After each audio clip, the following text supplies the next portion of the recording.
last episode. We talked about how like we kind of like had events and like how we were raised and kind of more how like that shaped to the person we are today, and kind of like how other people are shaped to who they are by the way they grow up and how they see the view and how their parents and rules and morals and values type thing. Right. But realizing that those labels and the thing we've grown up with and thing doesn't exactly identify us as a person, and we can kind of like don't have to be labeled in a box or about those kind of things that we grown up with. However, it's more about how we take those things and develop as a person and change. Yep. So how do you feel about that, Caleb? That's a big topic. How do I feel about that? Change. Let's ask you about change. Where's actually I got a good question for you. Hit me. Where do you feel like you changed more as a person? I feel like there's a lot of like you have like eras as a people as a person. Like we changed. Honestly, I don't my growth. I didn't stop my growth process, but I think my trajectory changed in high school. Yeah, because so I was in Atlanta, and then like I think the path that I was going probably would have gotten worse over time if I had stayed there. In Atlanta? But, yeah. But then we moved. I was homeschooled for a few years, couldn't stand that. So then I was like, y'all gotta send me to boarding school, right? but this boarding school was like in the middle of nowhere, like country. You know what I'm saying? Like we did school for 4 hours. They brought their tractor to school day type Literally, stuff. man. There was like I drove tractors at school. I'm not even joking. Yeah, you like serious? we had a farm. It was like rednecks. Wait, can I say that? Maybe I don't know if that's culturally I'm sorry. sensitive. There's no hate culture hate out here. I'm just saying how it is. No, but for real, like we did school for 4 hours, and then the other 4 hours we had practical education. So we had some people like driving tractors in our farm. Yeah. We had other people like you get your CNA license. We had a full-fledged nursing home, bro. We had residents that the students took care of, like within the nursing home. Like you could work in the kitchen.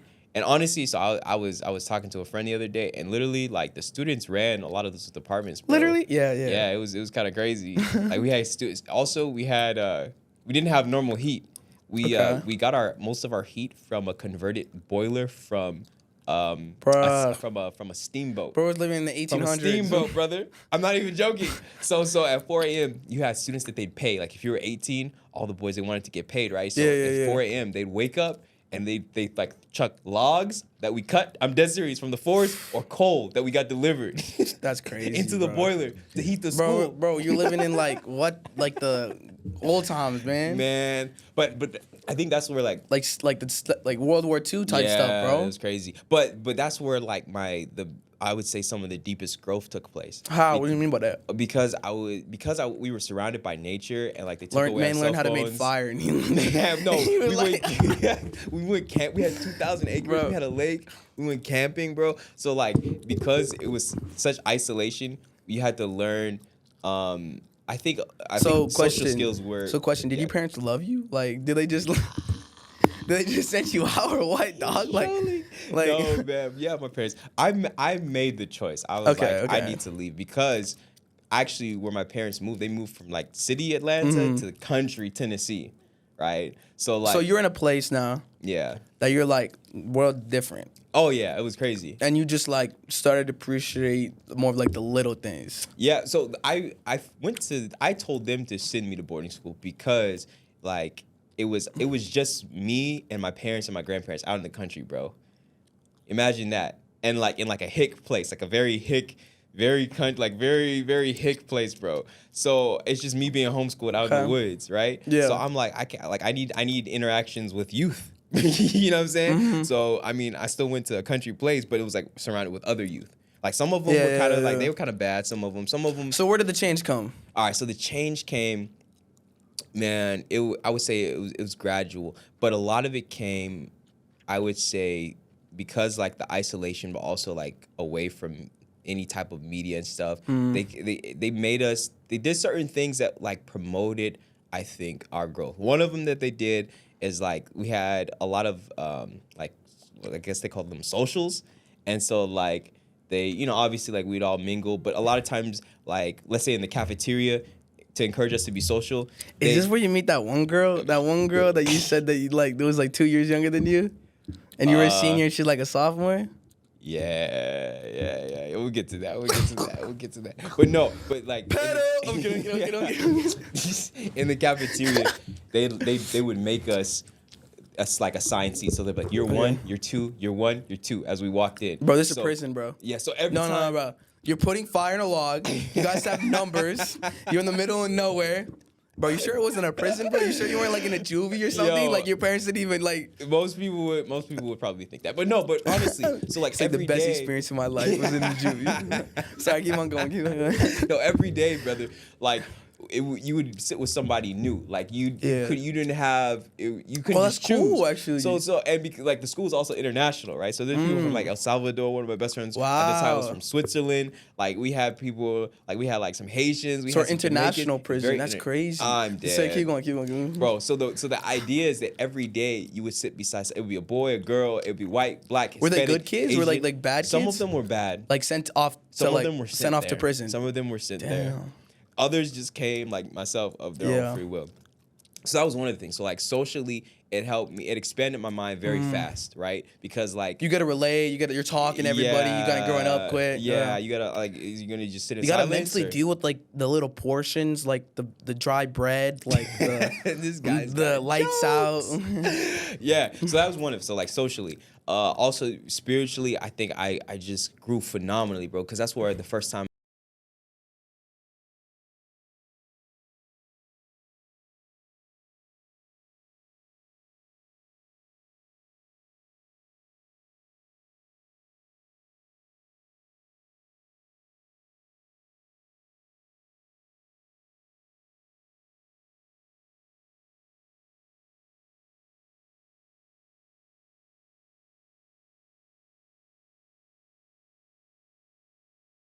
Woods in the pitch black. There's no lights to get to my dorm, bro.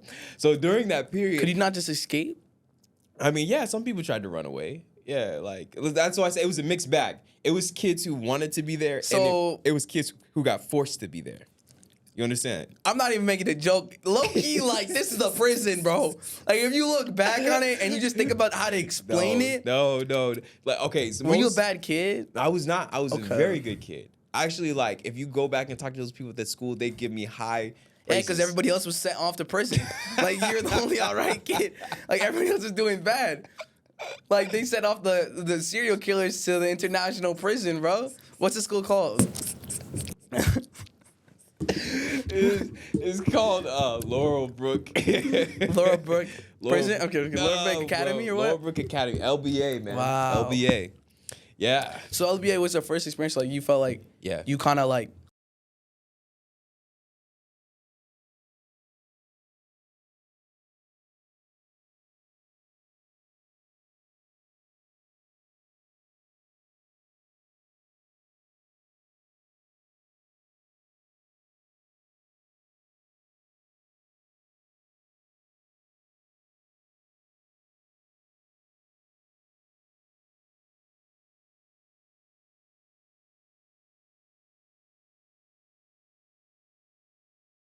had nothing else to read. I had nothing. We No had more cell phones, entertainment. bro.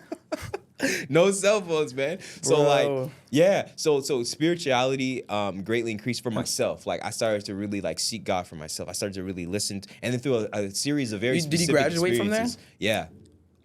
Yeah. So then you ended up to AU, right?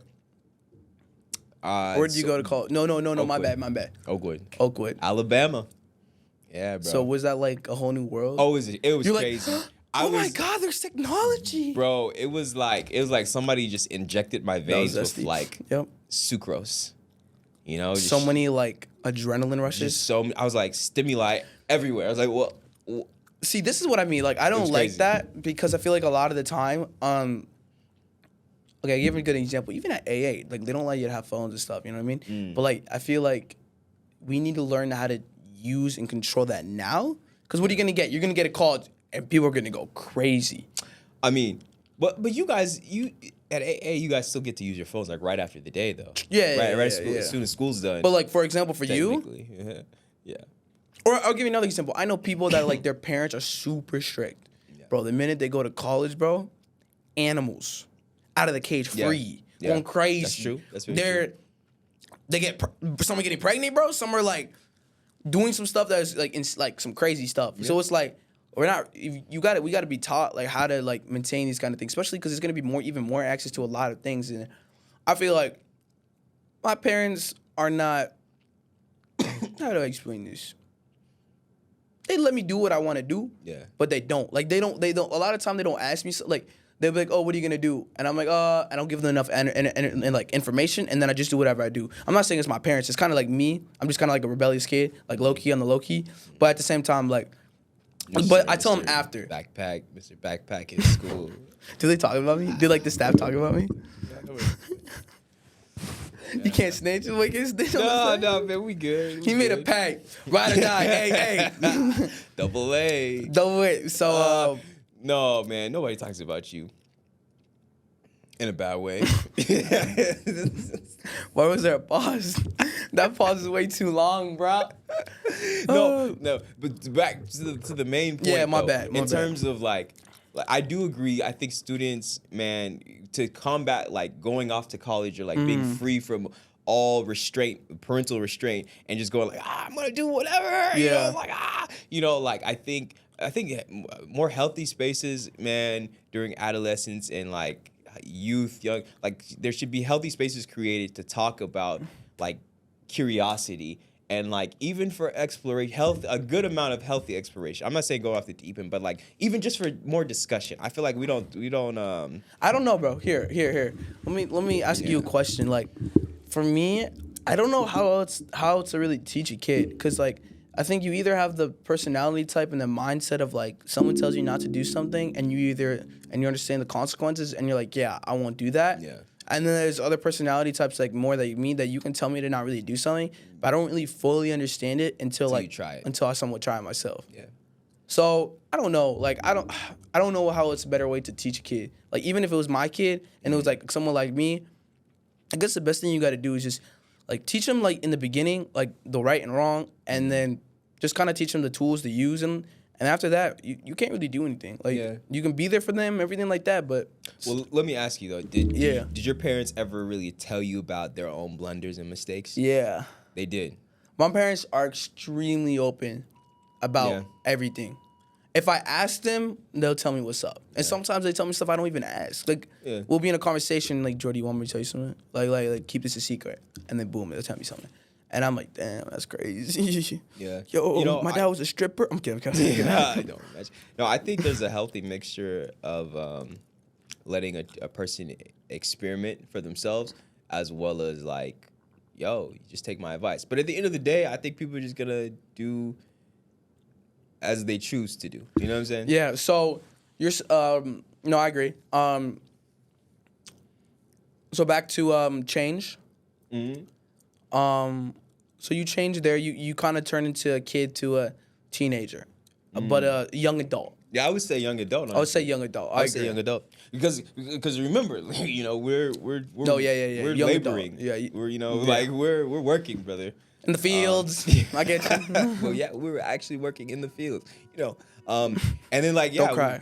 There was like students were supervisors at the school and things like that. So I think so that was the beginning of my change of trajectory, where I think I really got more responsible. I think I developed a sincere work ethic there, right? Okay. Like, I think before that I was like just making my own businesses. But then after that, like anybody usually that I work up under, like after that they'd be like, they usually have like high recommendations for me. You know what I'm saying? So like any other job that I had from high school up until now, most places you go, they'd be like.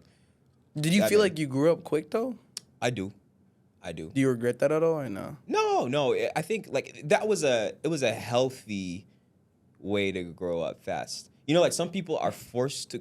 Wow, my words. No, you're good. You're good. But some people are forced to grow up quickly, and so they're robbed of a childhood, right? Yeah. But others, I think it's a natural growth just simply through the experiences of life, right? Like healthy experiences, right? Sometimes unhealthy, you know, sometimes tragic. But I would say I grew up in an environment that was like, and people around me, like it was nurturing, and I even at the school I was able to get like healthy mentors Yeah. And so like I think it just So that's your biggest change you'd say you made. I would say that was like the nexus point for me. Like you know, Yeah. like that point where it's like everything shifted. And then yeah, that was definitely my point. Good stuff. And you're saying you did that through just a completely different environment Environment was the key. Environment was the key. Because and I think repetitive behavior repetitive behavior 'cause and routine bro, that school was kind of like the military. You know, it was like or prison. yeah, man, it was very structured. There was times for everything, but but even though within those times though, like Yeah. there were still choices that like you had to make as a person. Like you know, you still have like you have work. It's a part of your student tuition Yeah. as well. So it's like you're gonna do it well. You're gonna do it. Let's say there's someone out there right now that wants to change more of themselves. What is your advice? What would you say to that? Like how would you if someone wanted to become a better person, how would you recommend that? Trying to become a better person.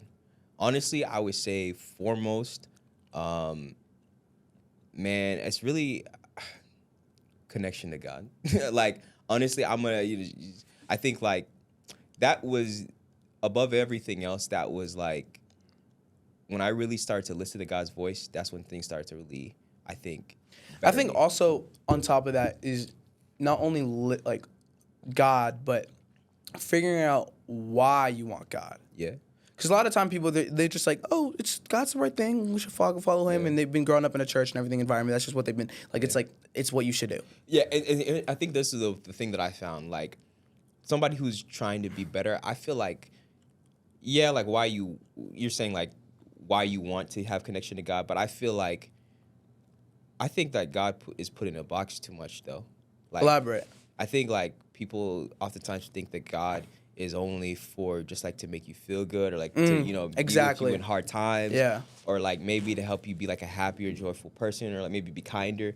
But like, bro, I think like God is like the source of everything, bro. You know?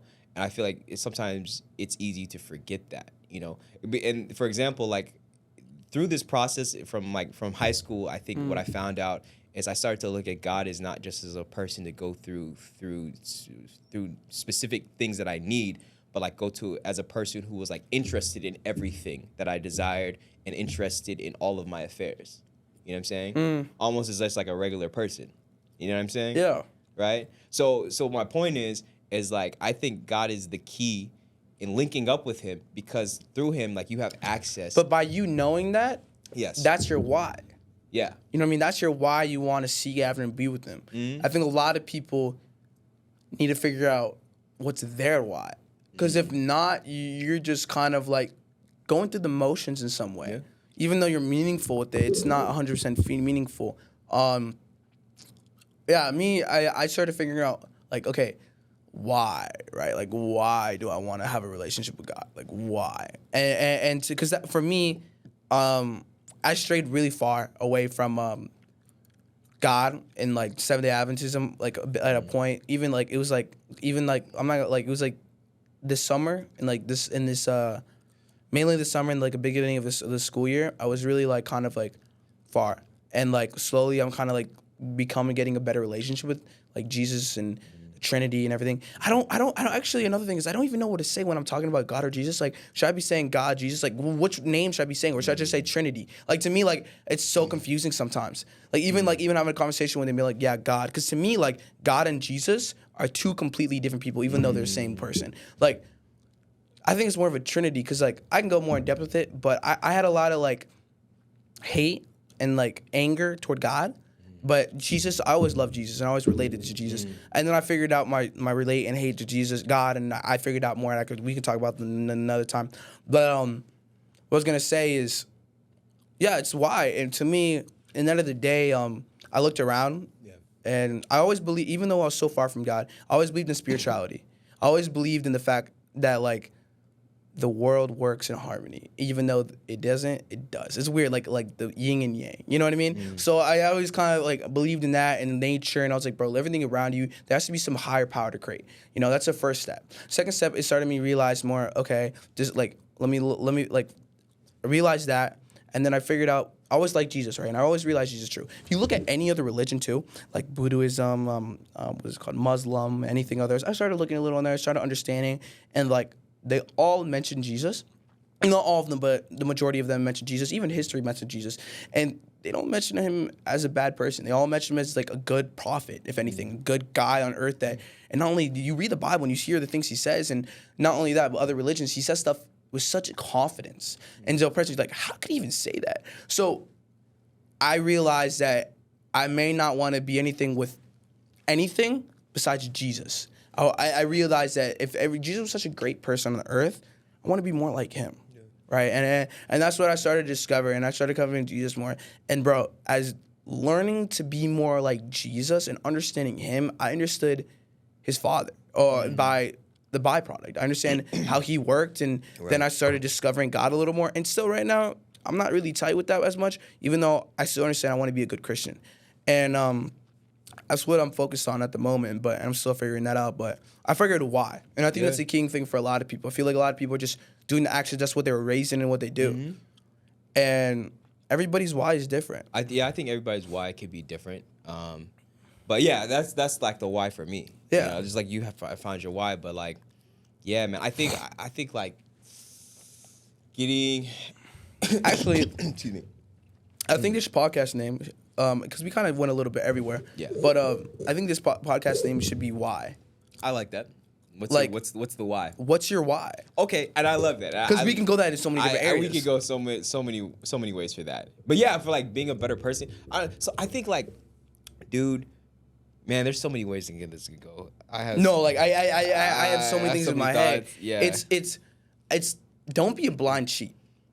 You know, don't just follow the crowd. Don't just follow what people say. Don't follow the traditions, culture. As a Christian, a non-Christian, as anything, it's a why. You got to dissect the things and why you do them. I think it was interesting too. Is like if you look at most cultures, right? Most cultures have like have a dominant religion, right? And then the rest of the world you could say is like atheist or agnostic, right? So either they believe that God is like somewhere there, but like he's indifferent, which is agnostic, right? Towards the affairs of men. Right? Or you could just say atheist, there is no God, whatever. But if you look at most people in the world, most people seek to do some type of good or give some type of contribution, right? 100%. And like, I feel like as I get older, like you start to realize the shortness of time, and like you don't really have that long to be alive. Yeah. You know? So then after a while, then you start to think, okay, what is my contribution going to be to the world after I'm gone? Right? But then after a while, something that's interesting, after a while, dude, most times people, the vast majority of people on the planet that are alive today, they will live and they will die, and no one after about 50 years or less will even remember that they were ever there in the first place. Right? 100%. You know, if you really think about it, most times, let's say people outside of your family. How does this do anything with the why, though? Yeah, I'm getting to that. Okay. Right? So, like, most times people outside your family, they, like, if they're not in your family, they die, you might, you know, mourn for them for a few weeks if they're really close, maybe a year, maybe 2 years. But after time, like, it starts to subside, and you got to move on with your life because you're still living, and they're gone. Right? So no matter how much you love them, you still have to be like, man, this hurts, but now like there's somebody else that you care about. There's somebody else that you have to provide for, somebody else that you need to love, right? So my point is like after a while, we're born, we live, and we die, and the world, it passes over us, and grass grows up where we were buried, and nobody knows a thing about us, right? And so like after a while, you start to feel like, well, if I'm trying to make contributions, but like not even most people remember that I was here, like, what more is there to this life? Is there anything more that I can gain? Any more that I can? You know what I would answer to that? Yeah.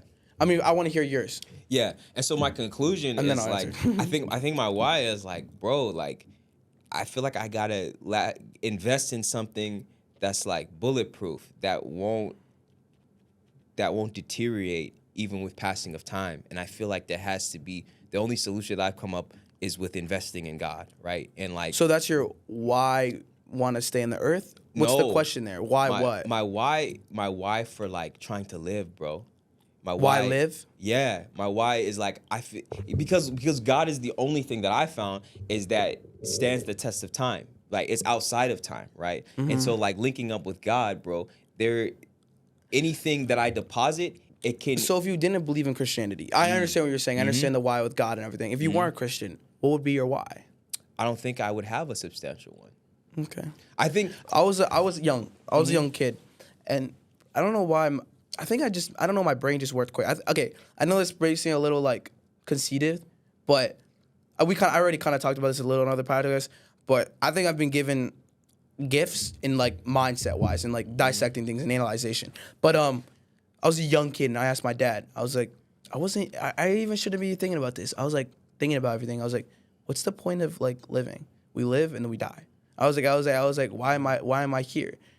And he said, and it really made sense to me. It's like, you don't know what it's like to be married. You don't know what it's like to have a kid. You don't know what it's like to feel pain. He didn't explain that, but I'm going a little deeper now. He kind of explained like you need to live events, but I'm explaining it now. Like, it's the thing is like sometimes even in the moment we're like, okay, what is the long picture? And then the day we are going to be gone, and we have to look at the longer picture. But for those who are not only not Christian, and not only that, but when you're living a normal life, it's like, bro, experience life, like experience life to the fullest, and like that means like I want to, even though right now, like, you see far point, you see 100 years when you're dead, you're going to be dead.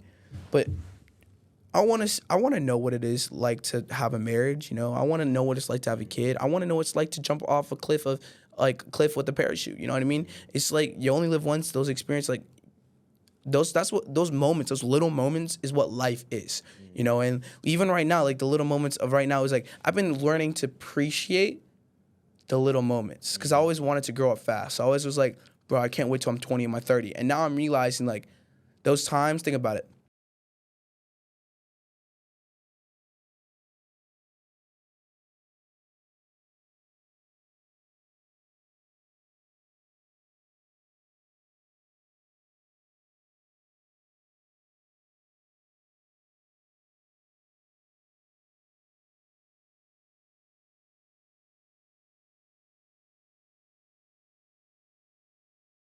like people on the deathbed, like, man, I wish I had more time, right? Or like if you I'm not think, saying waste your time. no. And I think there is like, I think if you live the better life that you live, the less regrets you will have when it's your time to go, For sure. right? At the same time, though, I think like if you think about even like Steve Jobs wrote, just imagine if he didn't die of cancer, like imagine what else he would have contributed. Crazy. You know what I'm saying? Like he probably would have just kept on going up and up and up. Like Elon Musk, he died today. He contributed a lot to the world. But bro, that man still keeps on going, like contributing more and more. Like my point is, I feel like the truth is like man was never meant to die in the first place, right? And so like we've learned to encapsulate these moments in a short amount of time that we have. But like the truth is like we were meant to enjoy these moments for eternity. You know what I'm saying? Can I go a little more on that eternity? Yeah, talk to me. Recently, growing up, I wanted to be in heaven because like it was heaven, right? I'm talking about, and then I kind of grew up a little more, and then I realized like I want to be in heaven because I don't want to be in hell. Yeah. You know? Yeah. So I was realizing, why do you want to be in heaven? You know, it shouldn't, and then I realized, okay, and then I was at a point where it was like, oh, you want to be in heaven because of your relationship with God. Because think about it, you're not going to be in a room with someone that you don't like, you know? You wouldn't even want to be there. Right. Like, even if you got into heaven and you didn't like God, you wouldn't want to be there. Like, you would just be, Nah, it would you'd be miserable. It would be miserable. Think of it like every day, everybody waking up, beautiful day, Jordy, isn't it? With Yeah. this big smiling face, like, oh, I can't stand this. I Why is hate everybody God. happy? Like, get out of my face, Yeah. bro. Yeah. Not only that, but like, it just wouldn't make sense. It wouldn't make sense. No. But what really hit me recently, and shout out Mr. Johnson, Hello. Bible class, we started talking more, and you even said this a little more. You kind of made it realize to me. It's like, because I was figuring out, why do I want to go to heaven, right? Why? And you were talking about when Adam and Eve were created. I was like thinking about, okay, what was the point of even Adam and Eve to be created, right? It was because he wants us to have fun. He wants us to explore. He wants us to learn. And I was realizing in heaven, it's not like we're just gonna sit there worshiping God 24/7. You know, of course we're gonna appreciate the Sabbath day and like doing that kind of stuff, but we're gonna be learning so much. Yeah. We're gonna be. That's the main point. The main point is we're gonna be exploring different universes. We're gonna always learn. We're always gonna. The key point of even being men were made was developing. Like we're always gonna keep developing, keep always, changing, yes. and I realized that. And I put the dots together. I was like, bro, I want to be in heaven because even right now, I love growing as a person. I always love learning more. Even though it's like some things like, you know, are boring to learn, but like developing as a person is always fun and like learning new cool things. Brother, can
I'll be there. I'm gonna be there.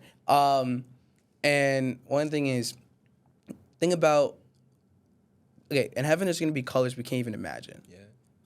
Think about that. It's crazy. Give me a color you can imagine. You can't. You know what I'm saying? Like I thought about that once. I was really thinking about it. One time I was thinking about it. I was like, bro, okay, if I put like green and like blue, wait, what? It's just gonna give you a color that you already know. Exactly. Right. So there's gonna be things where we're gonna learn and comprehend that we can't even realize. Can't even realize, brother. And to me, that seems fun. Yeah, That's like seems fun. And this is like and like I love how you said like you also life is also just about having fun and like you want to like you want to live to have fun. Yeah. And this is like as much as people say like you don't want to go to heaven just to live forever, you want to go to heaven to be with God. Yeah. But like God and Jesus are trying to give you all good gifts too. Yeah. You know what I'm saying? Like there's gonna be stuff in heaven that it's not gonna be like alcohol or drugs or anything, but it's gonna give you probably the same high. And our brain can't even comprehend that. But there has to be. If Satan created a drug like that, there has to be some kind of the drug that God created that we can't even comprehend, or another emotion that we can't even comprehend, or another emotion, bro, or maybe, or honestly, I think that things will be deeper too, because like if you think about it, ever since sin entered this world, brother, like everything has deteriorated. Right? Yeah. So like you find like fossils of men who are like what 9 feet tall, right? Yeah. And then over the years, we start to shrink. Right, and then you look at dinosaurs, these big creatures. You look at mammoths, That's and like the crazy. descendants now are what elephants, right? Yeah. So, but everything shrinks, right? Yeah. The dire wolf was like this big wolf, and now the wolves get smaller. The dogs, everything is smaller, bro. So my point is like I think in heaven, this is my theory, that things will start to become deeper. Right, so like the experience, like why do you take drugs? Because it heightens your senses, right? Oftentimes, Yeah. it creates euphoria, Yeah. right? So perhaps, bro, think about it, like our love will be pure. So like the love that we feel now for a woman, for a man, for like our friends, that joint's gonna be multiplied by 10. It's gonna be deeper, bro. Bro, that just also hit me something you said think about it. I'm accumulation drugs. What's it called? Like mushrooms and stuff. Yeah, shrooms. Mushrooms are created by God. Yeah. They had to be somehow distorted by Satan, but there's still probably some kind of like natural benefit that God created. I'm sure. You know what I mean? Yes, yes, yes. Because Satan can distort, but he cannot create. Yes. So I'm sure. I think if it was made by God, because think about it, everything made by God has some reason. So there has to be some reason he created something for us to have fun and enjoyment, but probably a different way that we don't even understand. Probably. And honestly, yeah, I agree with you. Like, I mean, diseases won't be a problem. Yeah. But I agree, like, I think that certain foods and certain leaves, certain substances will do certain things for us, you know, that we can't imagine. You know, I'm all for that. So why? What's the why? I think everybody needs to just ask himself, like, I think that's the truth. Everybody needs to ask themselves their why. Yeah, got any questions for me, Caleb? Man. So you already told me your why. For God. Yeah, for God. Amen. Amen. What's your why for? I feel like every time I talk to you, you have this sense of like you want to be great, you want to contribute. What's your why for that? It's a little conceited, brother. Oh, but really? But why do I want to be like successful? Why do I want to be do a lot? Let me put it again. Yeah. When I talk to you, you often talk about how you're a man that likes to get things done. You have high aspirations for yourself. Why is it that you want to succeed and do so well, given that at some point you will also die? Like, what's your why to why do you want to do these great things in the world? I mean, I actually kind of figured it out recently. And also the change that you had, like you said, in high school recently, I've had that hit me recently. And my answer to that is I'm privileged. And it's a little deep. I mean, there's a lot of different, I have a lot of different reasons I could say. I mean, to make my parents proud, or I have a lot of different other reasons, like I just want to prove everybody wrong. I could say cliche things, but and in reality is what I really found out for myself is I believe that God created me with not normal, with other gifts and with some other attributes and talents that not the average person has. And I've seen those in practice. I've heard that my whole life from other people, like, oh, you did great. I never really saw it for myself. And so I started getting older and I started slowly seeing it for myself. And I try to ignore it. I try to do things to shut it out. And then came to a point where it really hit me.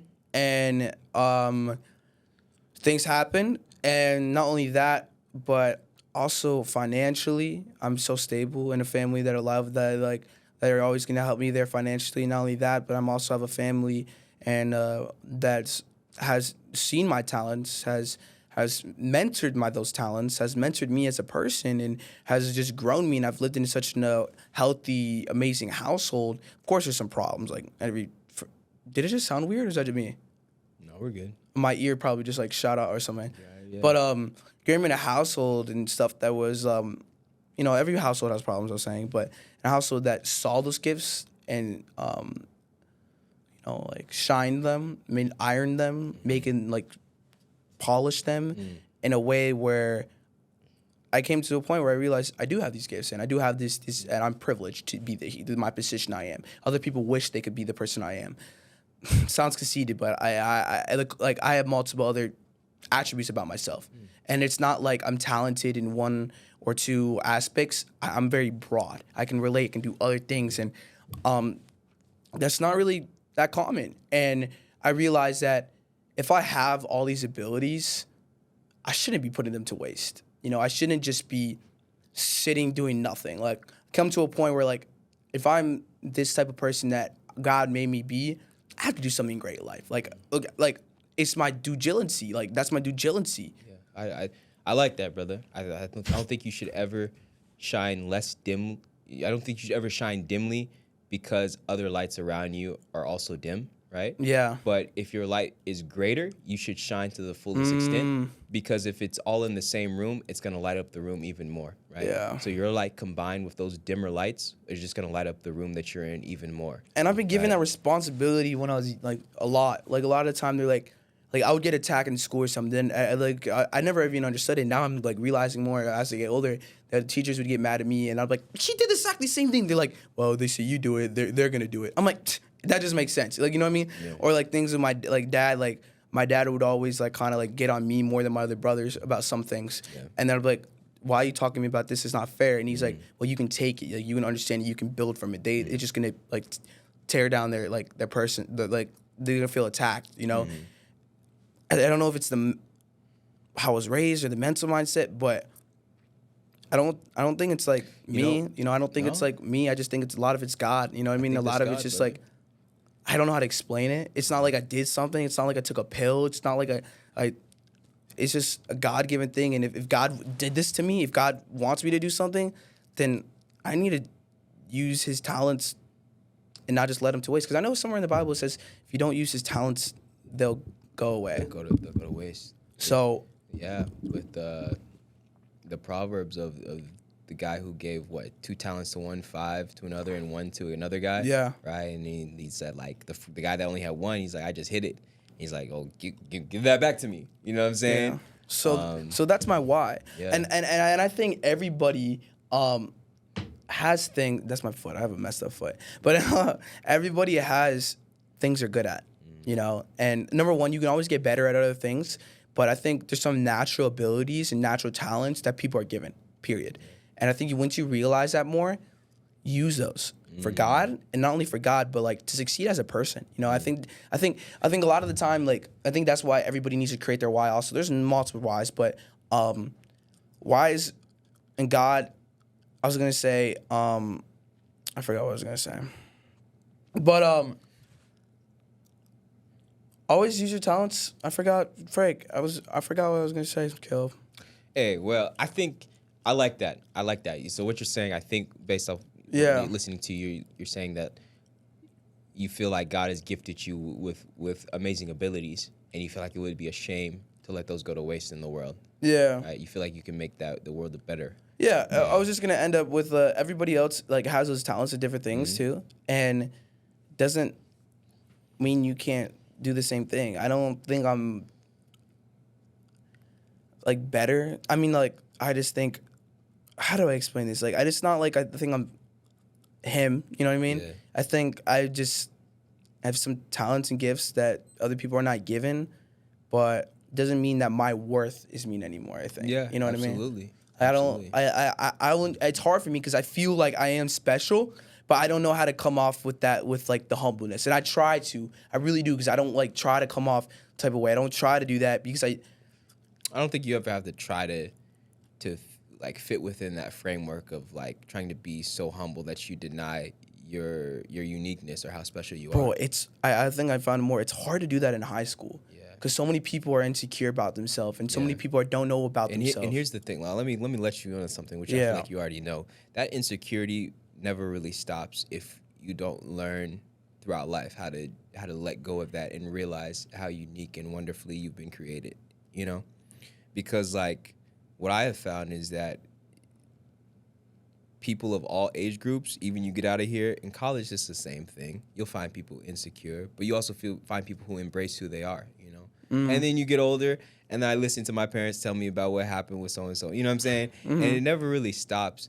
I think what helps, though, is like you're saying, instead of like trying to minimize yourself, right, you have to realize to just don't be afraid to, you know, like when you minimize just don't be afraid to maximize, to fill out that screen of who you are, of Jordy. The thing is... Yeah.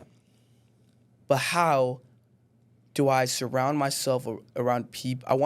I can't. I don't feel like I can in this environment.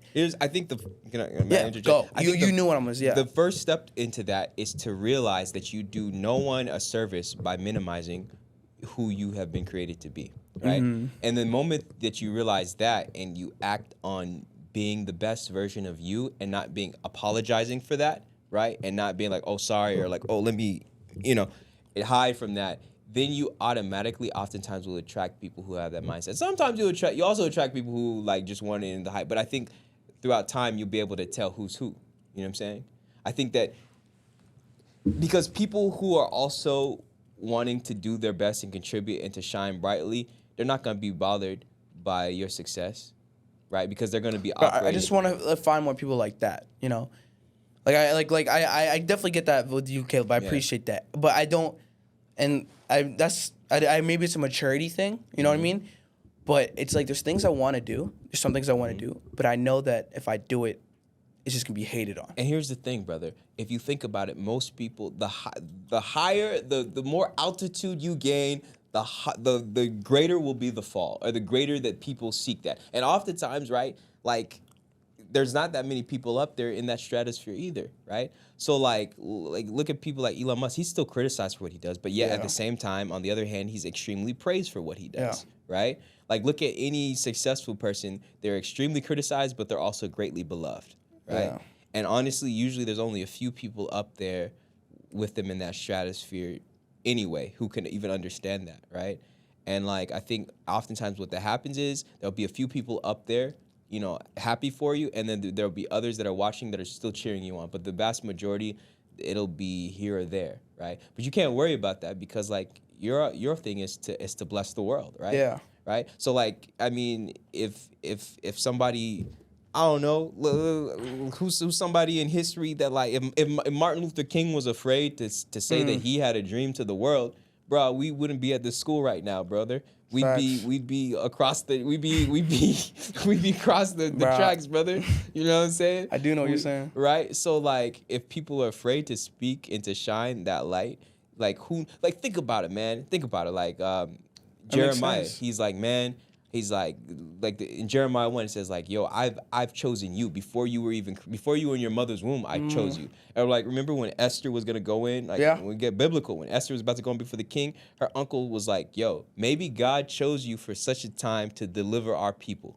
for this. So maybe God has chosen you, I believe, to do some crazy things, right? That maybe nobody's seen. But like, that comes with not being afraid. And this is why I'm saying that, like, when you shine unapologetically, brother, anybody else in the room who is also shining, who is shining in whatever capacity, even if you surpass their shine, right? If it's all in the same room, if it's shining, the light still, it's a bigger light. It's just a bigger light. I know, I get what you're saying. You know what I'm saying? And it doesn't even at that point matter anybody who's like trying to, you know, like hide or whatever, because I mean, darkness always penetrates light, and the reverse is not true. You know what I'm saying? Yeah. Right? So like, that's, you know, I think it's okay to stand singular, because I think most times you will, but I think over time you start to attract people who are on that same frequency. You know? Agree. I think at the end of the day, no, I agree. It's just like I wouldn't fully realize that if I didn't figure out my why.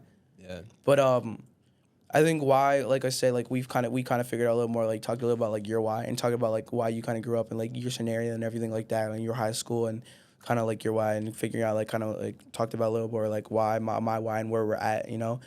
But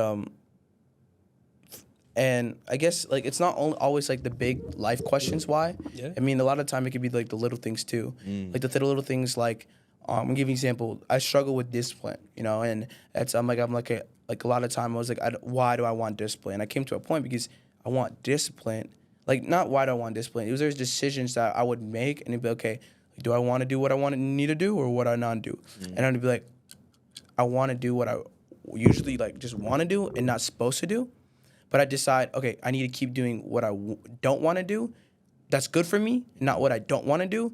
Not because I think the scenario is better. However, just because I want to build my discipline.